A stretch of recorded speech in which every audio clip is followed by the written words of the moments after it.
Welcome to Strung Out, the podcast that looks at life through the lens of an artist. Your host is the artist, writer, and musician, Martin Laurence McCormack. Now here's Marty. Welcome to Strung Out, and I have with me singer-songwriter, musician extraordinaire Gerald Dowd, and we're going to do an interview with him. But first, let's get right to it. Let's listen to the music of Gerald Dowd. What is this first song? All right, thanks for having me here, Marty. This first song is from my new record, and it's called The Minister of Loneliness. Like it? Yeah. Okay.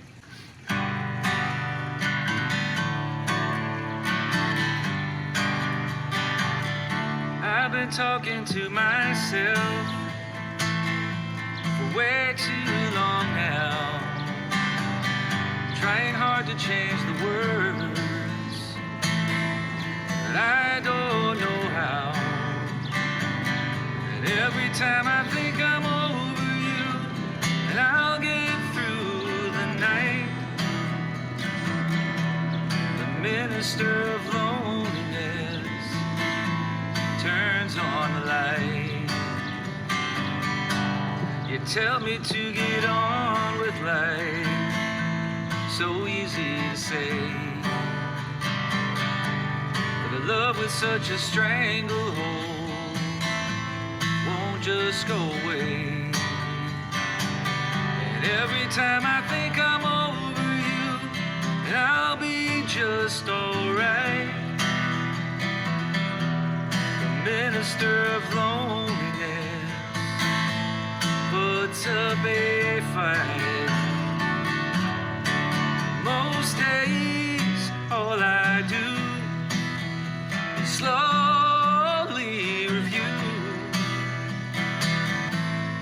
all the missed signals now so clear, when nothing ever felt so true as the love you put me through, and the lies that no one should ever hear.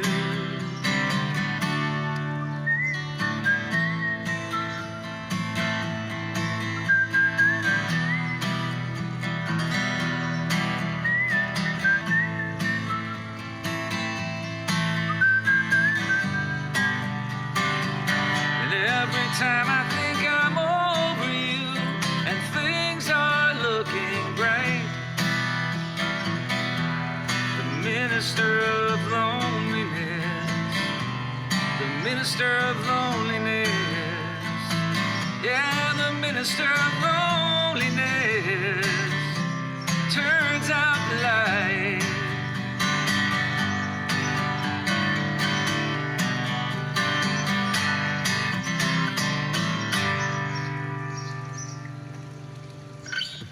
And the sparrows go crazy. I love it, thank you. Thank you, birds. Great song. And this is the first time I've really had a chance to listen to you live. And, Not on drums. And yeah. Your full disclosure, Gerald has played drums on a lot of Switchback albums over the years, and a lot of my own personal stuff, which I'm very grateful for. Mm-hmm. But listening to your voice, it kind of reminds me, you got kind of a good tenor, like a baritone, not a tenor, but a baritone like Glenn Campbell. Oh, I'll take that. Yeah. Yeah. You know, and I love that kind of voice, because I think that kind of voice is quintessentially, for me, Americana. Mm-hmm. You know, and so tell me, a voice like that doesn't sound like you started out here in Chicago. Well, yeah, but I didn't, it's not like I started out in Tennessee. I'm originally from Boston, but my dad was a big country fan, and him and his brothers, they listened to a lot of bluegrass, a lot of country music, so I kind of grew up listening to Glenn Campbell and Charlie Rich and Tom T. Hall and Roger Miller and Merle Haggard, like all these great The classics. country singers. Yeah, like a really great time, in the 70s, that great country music that was around, and older stuff too. But so that had to have influenced my. Oh, I'm sure. Singing. I'm sure it did. And there's nary a Boston accent in you. It's gone now. Yeah, it comes back when I go home. It Yeah. sort of pops out a little bit. My wife likes to point that out to me. That's like going to Ireland. I come back with a brogue. Uh-huh. It's just kind of an odd deal, I guess. Yeah. But when did you move out to Chicago? I moved here in 1991. Wow. So Yeah. You've been here for a long time. Yeah, I'm from here now, you know. Yeah. Yeah, I had come out here in the late 80s with my band from Boston, and we were on tour, and we had a couple days off in Chicago, and I really loved it. And we played lounge acts too, and that was, I just fell in love with the city. So then a few years later, it was, time to make a move, and this was the city I moved to. In 1991, that time, Americana was kind of just really starting to take off, I feel. You had Whiskey Town and some of these bands. Uncle Tupelo. Uncle Tupelo. Yeah. Eventually kind of went on to become Wilco, you know. But, And Will, the guy that I played with, and still play with, and have been playing with for over 20 years, Robbie Fulks, was here, especially here in Chicago. He was the guy who sort of kick-started Chicago Americana. Well, let's talk country. let's talk a little bit about Robbie Fulks, because he's a great example, like you say. I would say he's one of the poster boys for Americana music. Special Consensus he was with, which is no small feat, because that band's been around forever, and tight bluegrass band. And Robbie Fulks, really, the thing about him, and maybe this is where I'm going with this, is he seems to me like the anti-establishment musician of all musicians, as far as record labels and things like that. He kind of stands for the little guy when it comes to. Do you concur, or do you feel like? Well, he did have a major label record come out. I think that was probably right around the time record labels were starting to just kind of fold, but he's been on, I think since then he's been on, I guess what you would call more independent labels like Yep Rock. Right. And now he's on Compass making all these great bluegrass records. Right. So, yeah, I guess I never thought about it like that, but he's certainly a guy who does what he wants to do, and I know that a lot of major labels don't like that, Yeah, I guess that's where I just remember he had the one song about Nashville and F this town, and and for me, I not that I'm some sort of firebrand, but that resonates with me, because I think in this business you have to kind of make it on your own regardless. Yeah, it's a filthy business, and if you're at least doing what you love to do and do it to the best of your ability, and hopefully good things will come from it. But if not, at least you've done what you set out to do, Well, you're a musician that wears a lot of different musical hats. I know for sure. Obviously, you play, you write your own songs, but you drum. Do you play any other instruments, or what other hats do you wear? Not well. I mean, I can mess around on bass. I can mess around even less on piano. I know enough I can play a song if I need to. It's really drums primarily. That's my first instrument, and that's what I still mostly do. Although the songwriting and playing out solo is starting to take up a bigger piece of the pie, which I really like, because it's just a nice change of pace to Right. get out and play your songs and lead a band. It's great to play with a band, to be on the other side of it. Tell me about your band. Well, it's kind of I get who I can when I can, because everybody's so busy. I mean, I ask really great players, and all the great players are busy. So generally my drummer is Larry Brown, who's an incredible drummer in town. And then bass players, I've used several. Josh Pyatt, who plays in the Hoyle Brothers, plays with me a lot. John Abbey plays with me a lot. And then as guitarist, there's a wealth of great guitarists in town. So Grant Ty plays with me. Robbie Gerso, who lives here in town, plays with me.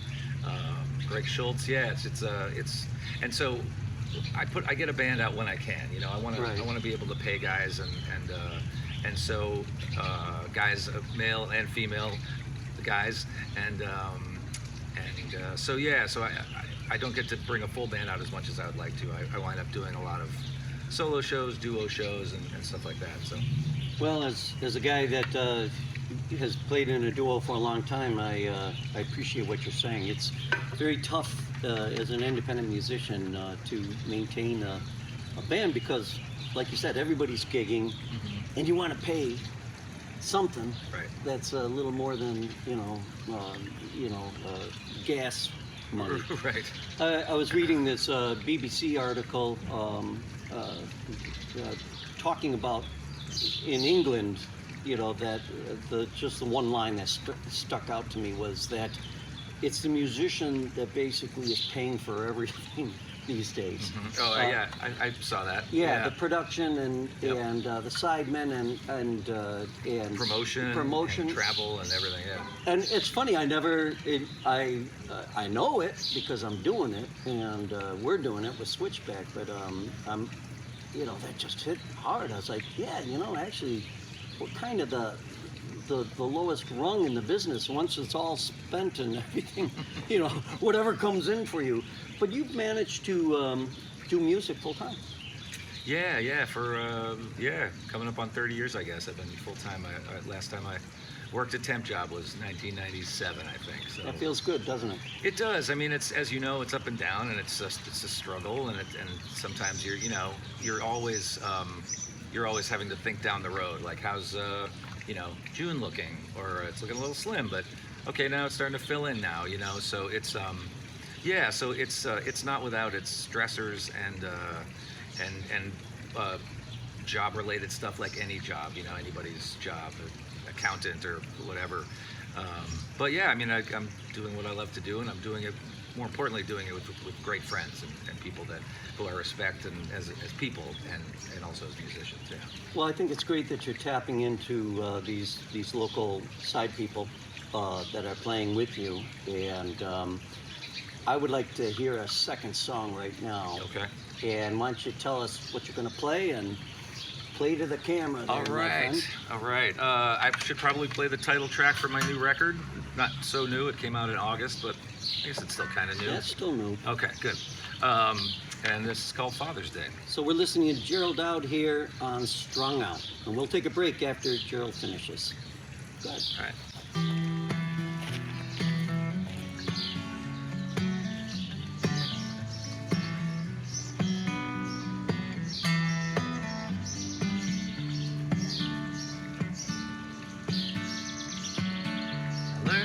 From my dad, some good and some bad.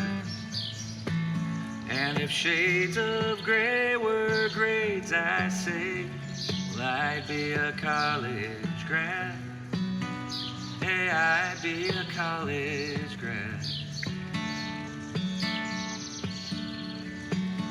I learned a lot from my mom, a trumpet blast, a gentle song. And if rolling tires were grounding wires, well, I'd be a nuclear bomb. Hey, I'd be a nuclear bomb.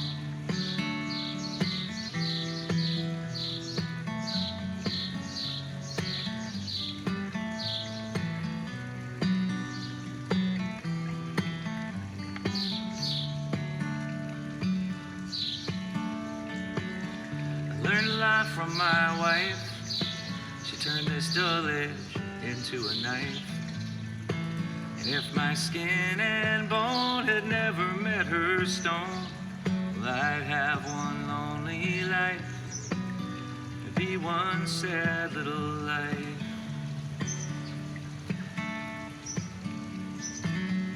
Learned a lot from my kids. They grew me up real quick, yeah, they did. And if an auctioneer tried to sell those years, well, I would not be outbid. No, I would not be outbid. Yeah, I'd never be outbid.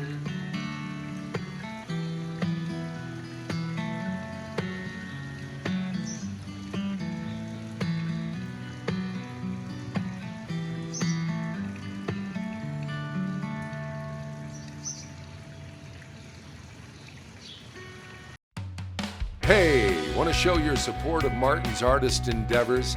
Buy Me a Coffee is an online site that makes supporting Marty easy. In just a few taps, you can make a payment of any amount, and no account is needed. You can also decide to become an ongoing supporter. Go to martinmccormack.com and click on the words Support Martin. Let's help Martin keep it all caffeinated.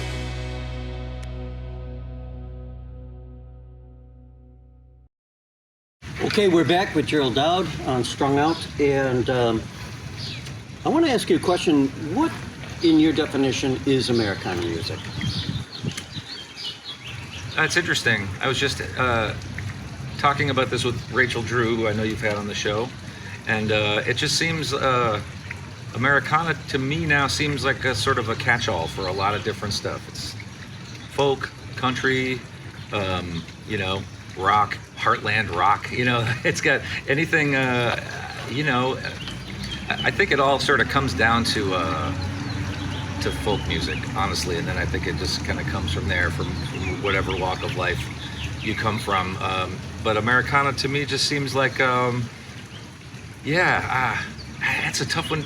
I feel like it's become so diffuse now that it's a tough thing to answer. But it's one of those things where you kind of know it when you hear it. You know what I mean?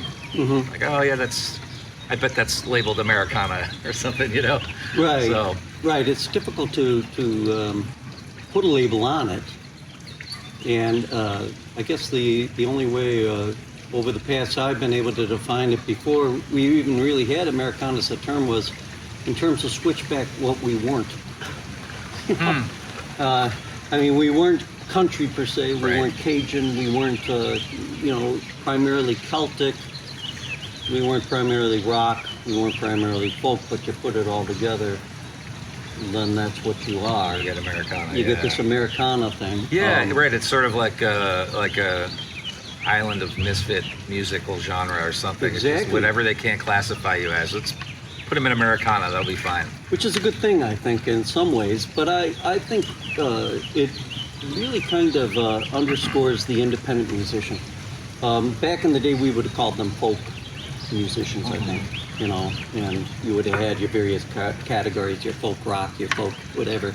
But I think, you know, and you can be signed to a label, but still have that kind of edge where, you know, I feel bad for people that are like stuck in one genre. I call it stuck in a genre. I wouldn't want to be a blues musician knowing that I couldn't really break out and do Irish music or something like that. You know? Yeah, you know, Gary Clark Jr., that great blues guitarist, apparently he's getting a lot of flack for his new record because it's not a traditional blues record, and so a lot of the blues purists feel like he kind of maybe turned his back on the genre a little bit, but he's blending in electronic drums and loops and different kinds of forms, and it's a really cool record. But yeah, it's I think it's fine if you want to be in one genre and just play that thing. You should go ahead and do that and have fun. But yeah, it's weird when you try to put a little something extra in there and people don't really know what to do with you. You know. Well, look what happened to Beyonce.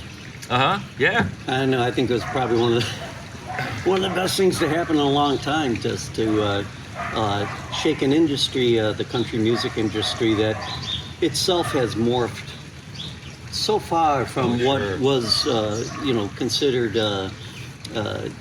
country music when we were growing up. Yeah, well, like what does that label even mean anymore? You know, it's there's so many different things that can get thrown under that umbrella. Well, and maybe that's part of the problem of this business is that the pigeonholing it historically had been there to kind of market, but now there's not that much to market except the artist, what the artist is presenting. Where do you think things are going as far as music is concerned? As far as the writing of, the creating of it, or the disbursement of it, or everything? Start there and proceed forward. I mean, God knows. Could we have envisioned this, 20 20 years ago, the way the industry is sort of built now. I think it's encouraging that, last couple of years that vinyl sales have been sort of the biggest growth in the sector in the industry, and I like that. I like that they're still holding on to some part of the history of recorded music and of being a musician. I think, unfortunately though, I think we're heading, I think that, the lid is open now, and so we're just going to kind of keep going this way, and the AI stuff is really petrifying. Not to get all doom and gloom here, people, but there's people saying that they've found sort of A wave to the metric train, doing the right thing, just let it go by. Have a good day at work. Right. Isn't that great? It's so great. Yeah, Chicago. Yeah. But Didn't seem like we're in Chicago, but the train reminds us that we're in Chicago. The reality intrudes every, right. like clockwork. Yeah, right. It's almost on a schedule. Well, let's talk a little bit about AI, because it is frightening in the sense that AI is taking over everything faster than we realize. I just read that the Air Force now is going to have 1,000 AI jet fighters. Our business, the only thing that AI can't do is take place of live performance. That's true. I would say that's true. Although we have had, hologram shows already. That's already happened. So I could see that being something could be taken to another level with the technology. I mean, that was years and years ago. They did that. With Tupac Shakur. Tupac, and didn't they do a Elvis or somebody like that? They had some hologram show with a big star, but anyway, I think I think there are artists that have complained about finding sort of like a ghost account under their name with music that kind of sounds like their music, and that's just been generated by AI, and then someone throws it up there. So I think, I'd like to say that they'll be able to find a way to keep a lid on that, but I don't know. Well, it might have to take AI to fight AI. Right. As strange as that sounds. And in a weird kind of, Jules Verne kind of way of looking at things, maybe holographic performances 150 years from now will be the norm if we're living on Mars and we got a moon, I can see sometimes technology takes place of, the distances involved. But at this point, right. I feel like the arbiter, where it's swinging for me, is I think it's swinging back to live performance in the sense that there's really no other way of reaching out and connecting with people. Right. That has that power. That's my feeling. Right. What we do will never go away. We'll keep playing, and people after us will keep playing live, and so it's still going to be there. But I think it's going to start to incorporate a bunch of different elements of technology and of advancement, and who knows what's going to be like 20 years from now, Okay. Well, we're going to take a little break, and when we come back, we're going to continue with GERALD DOWD on this podcast of Strung Out and get to hear another song. So glad to have you with us. Hello, this is Polly Chase, presenting artwork by Martin McCormack. This painting, titled DOWD, features a mountain range that holds a special place in Marty's heart. On the canvas, which measures 20 by 24, we see the Tetons rising in the hazy distance of a view from an abandoned dude ranch just outside Jackson Hole, Wyoming, near Marty's parents' old place. The cool blues and violets of the background complement the buttery yellow foreground. These colors pass the viewer's attention back and forth along the horizontal plane, while the decaying Model T sinks into that scrubby landscape from which the majestic peaks punch upward along the vertical plane. It's a quiet yet very moving scene, both artistically and emotionally. It pulls the imagination into a human story waiting to be told, one witnessed by rock that is millions of years old. To explore this painting and more of Marty's artwork, go to martinmccormack.com. And we're back, and we've got Capers, the studio dog, with us. Capers. And she warmed up quickly to Gerald. Yeah. There was a dicey at the beginning, but we've come to an understanding, I think. Yes, and that's how I know if the talent is going to work or not. Capers. Why don't we take Miss Capers back in? Thank you, Anya. Oh. Oh.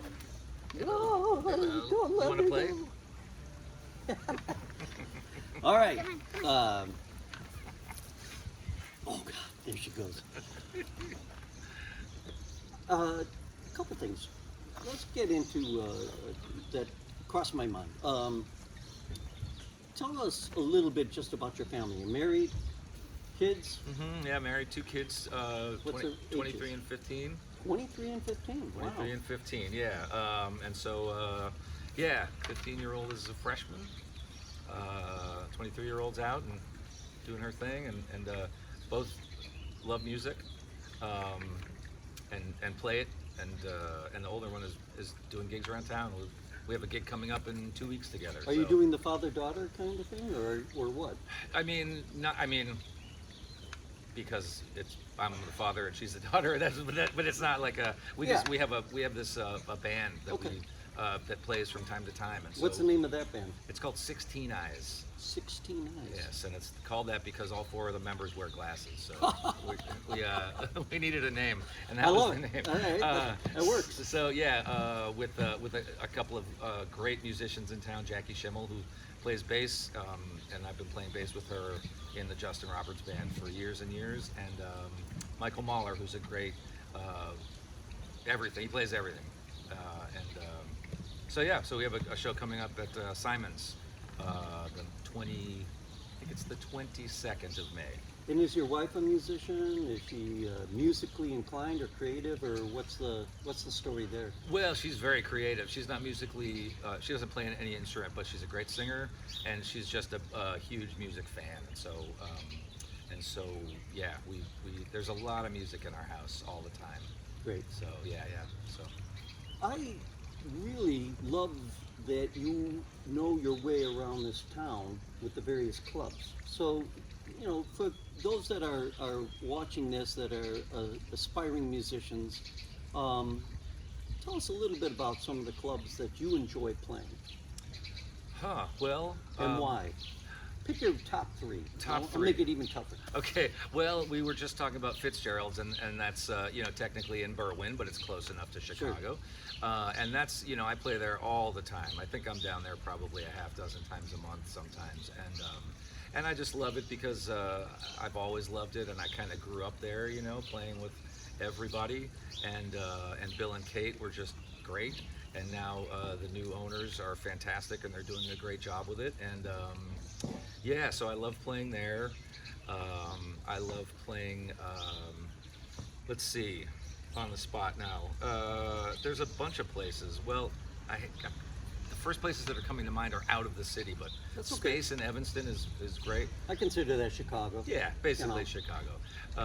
And so I had my CD release show there last summer, and I love that place, always have, just because, and really kind of across the board, what all these places have are, they just know what they're doing, and they make it really fun to play there, and it's a comfortable setting, and it sounds good, and And we're not talking large rooms in the sense of 1,000 seaters or something. We're talking at the most maybe 300 or something like I think probably it's about the same for both those places. And then Metro, I love Metro. I've played there a bunch over the years, and I love Joe Shanahan and what he's done there, and again, all these places kind of feel homey. There's a different vibe to clubs in Chicago, I think.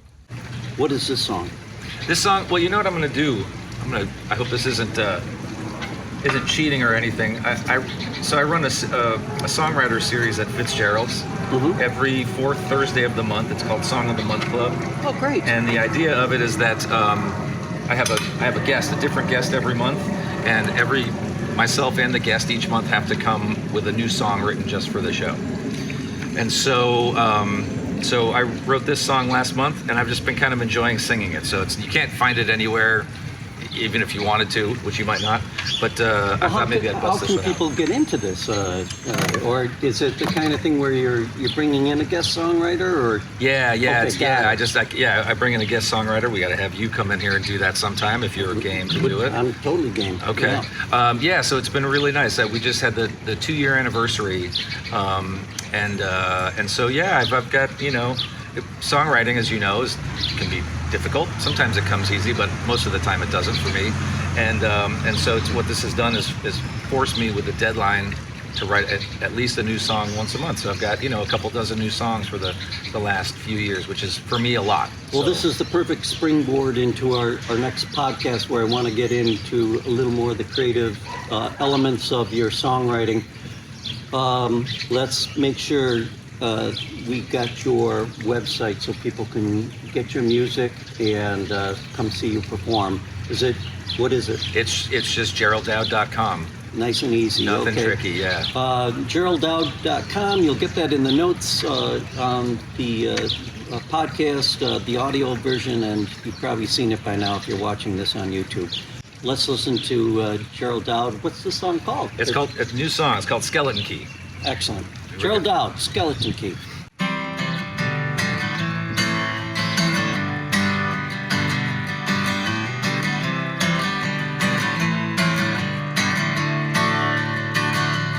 Did you think you'd be better off with that mask you wear? Long questioning face and your steel-eyed stare. Pull it down, show yourself I'm no electric chair. Someone always let you down. I get why you stand your ground. I can't promise much, but I can try.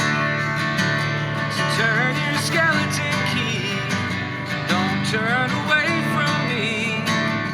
I won't be afraid of what you've kept inside. All the time has come to show me where you're from. I hear the tumblers fall 1, 2, 3 around your skeleton key.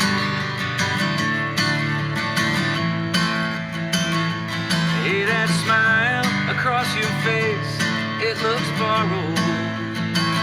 So leave your heavy load and your dirty deeds till tomorrow. Trust the road, you can't see where it leads till it's followed.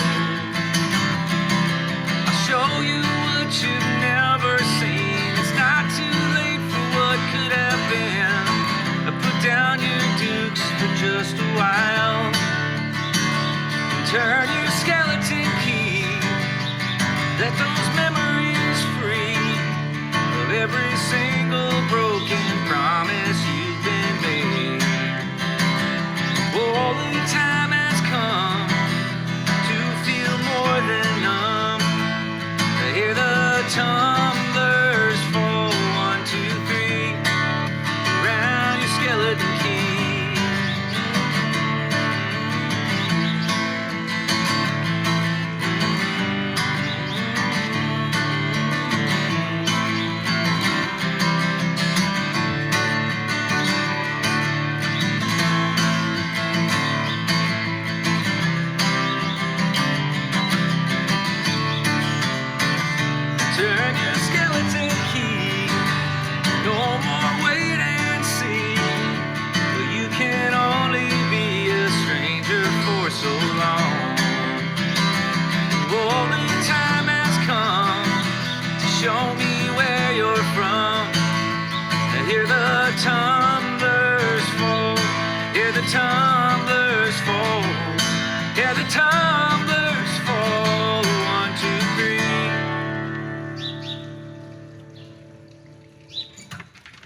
Awesome. That's it.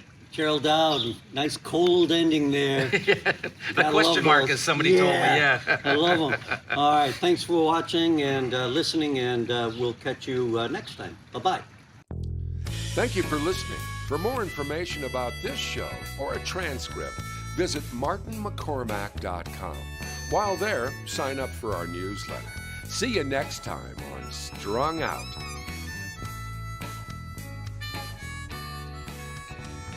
It's all so wrong, this pain we feel makes no sense at all.